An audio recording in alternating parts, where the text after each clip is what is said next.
corner goes Valtteri Bottas and Sergio Perez. Assalamualaikum warahmatullahi wabarakatuh. Ni hao waalaikum. Apa khabar saudara-saudari di rumah? Saya harap anda semua sihat-sihat berkah. Bertemu lagi dalam channel Yon Sharpler. Everyday I'm sharpening. Gitu. So hari ni kita nak sembang sikit pasal Hungarian Grand Prix, di mana aku rasa ini merupakan satu race yang agak kelang kabut, agak dramatik, agak chaotic, sebab macam-macam isu yang berlaku dalam race sepanjang 70 lap tersebut. Bermula daripada peringkat qualifying lagi, kita dah disajikan dengan macam-macam drama, di mana salah satu dia Max Verstappen dinafikan hak dia oleh Lewis Hamilton yang agak slow sikit pada lap terakhir untuk qualifying, dan akhirnya Max Verstappen terpaksa start di P3 untuk race pada hari Ahad. Kita tak mahu cerita banyak berkenaan qualifying dan free practice whatsoever, sebab aku rasa race tu sendiri menyaksikan beberapa aksi yang agak dramatik, agak chaotic dan sebagainya. Kita mulakan dengan insiden di turn 1 pada first lap. First lap turn 1 lagi dah ada kemalangan yang melibatkan Valtteri Bottas. Valtteri, hamba apa Valtteri? Disebabkan Valtteri Bottas late braking, dia langgar dengan Lando Norris dan akhirnya menyebabkan kemalangan yang agak chaotic gila. Aku rasa boleh tengok sandwich teruk lah. So selepas kemalangan tersebut, kita kehilangan nama-nama besar, iaitu Bottas, Leclerc dan juga Sergio Perez. Walaupun Sergio Perez tak directly retired daripada kemalangan tersebut, tapi selepas lap kedua enjin dia gagal dan akhirnya Sergio Perez retired daripada game tu.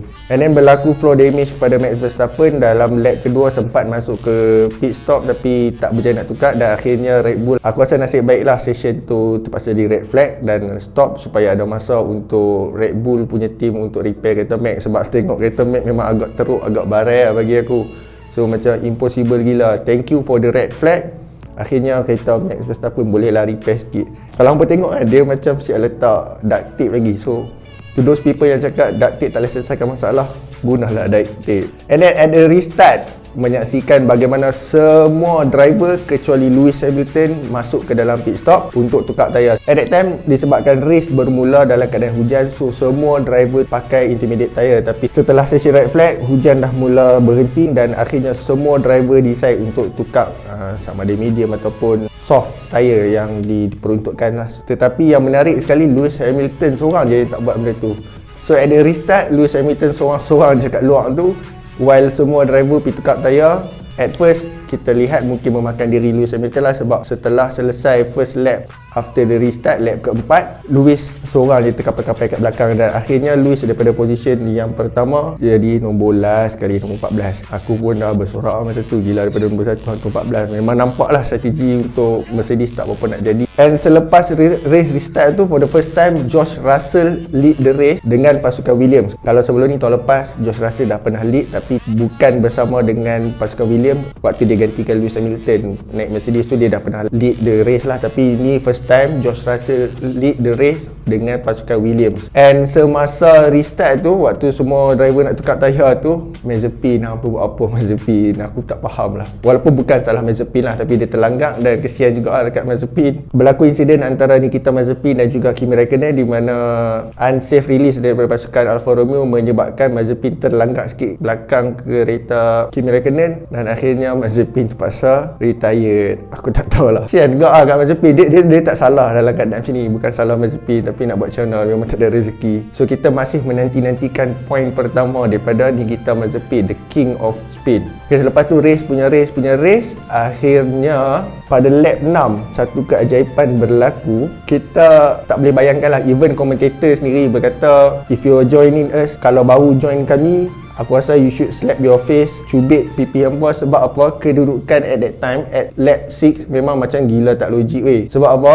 Yang lead race adalah Ocon, lepas tu Vettel, and then P3 Latifi, lepas tu Tsunoda, Sainz, Alonso, Russell, Kimi Räikkönen. So ni nama-nama dalam top 10 yang macam, kalau tengok balik macam tak logik. Nama-nama yang selalunya kat belakang, tapi kali ni daripada kat depan.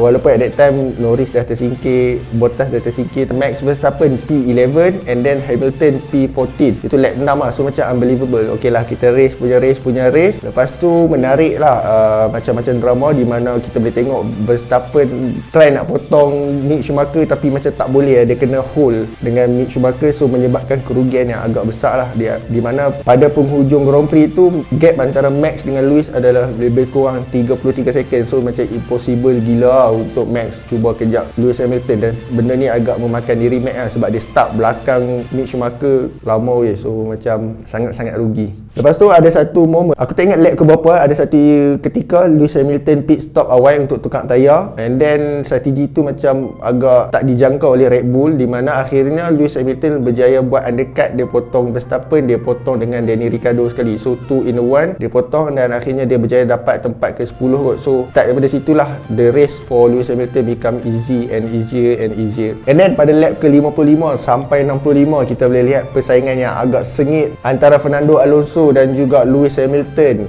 Even komentator sendiri, Nico Rosberg pun cakap dah 12 tahun dia tunggu untuk sekali lagi ada persaingan antara Fernando Alonso dan juga Lewis Hamilton. Di mana kalau kita tahu sebelum ni Fernando Alonso dengan Lewis Hamilton pernah satu tim dalam tim McLaren, dan akhirnya pada tahun 2021 ada persaingan antara Alonso dan juga Lewis Hamilton. Walaupun Alonso dengan pasukan Alpine, Lewis Hamilton masih kekal dengan Mercedes, tapi kita boleh lihat macam mana Alonso berjaya mengawal Lewis Hamilton sebanyak 10 lap. Macam-macam, Lewis try cucuk tak boleh, try tu tak boleh, try round the outside tak boleh, round the inside tak boleh, tapi akhirnya satu kesilapan daripada Alonso, late braking, dan dia ada sedikit lock up. So Lewis Hamilton pun boleh potong. So sayang 1000 kali sayang. Akhirnya Lewis Hamilton dapat P4 dan dia terus mengejar Carlos Sainz di P3, dan it was an easy job for Lewis Hamilton untuk gain that P3 selepas dia berjaya potong Sainz. So untuk overtake Carlos Sainz memang satu tugas yang agak mudah lah. Ferrari memang macam tak boleh nak bagi saingan sangat dekat Lewis. Dan setelah 70 lap, akhirnya kita ada satu pemenang baru dalam F1. Esteban Ocon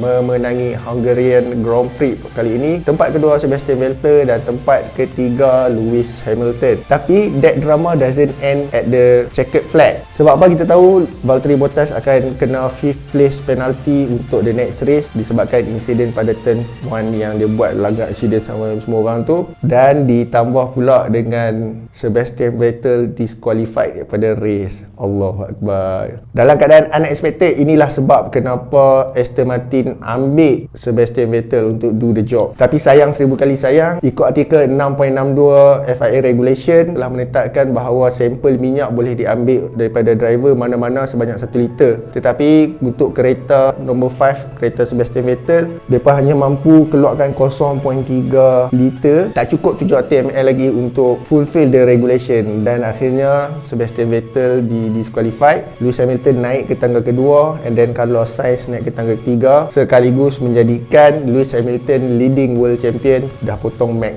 dengan perbezaan 8 mata, di mana Lewis Hamilton 195 mata, manakala Max Verstappen dengan 187 mata. Sekaligus menjadikan persaingan untuk Constructor Championship pun dah bertukar sikit, di mana Mercedes kembali ke tempat pertama dan juga Red Bull turun ke tempat kedua. Mercedes sekarang 303 poin dan Red Bull 291 poin. Apa-apa pun ini baru race yang ke-11. We are on the half of the season, dan kita akan berehat sekejap untuk summer break, dan sama-samalah kita tunggu untuk the next race. Ini satu perlumbaan yang pastinya menarik untuk saingan tahun 2021. So itu saja daripada aku. Kalau ada apa-apa yang hampa nak komen ke apa, boleh tinggalkan di ruang komen. Jangan lupa like, share dan subscribe. Aku John Sharpler, Everyday I'm Sharpling. I'll see you in next video. Assalamualaikum warahmatullahi wabarakatuh. Bye bye.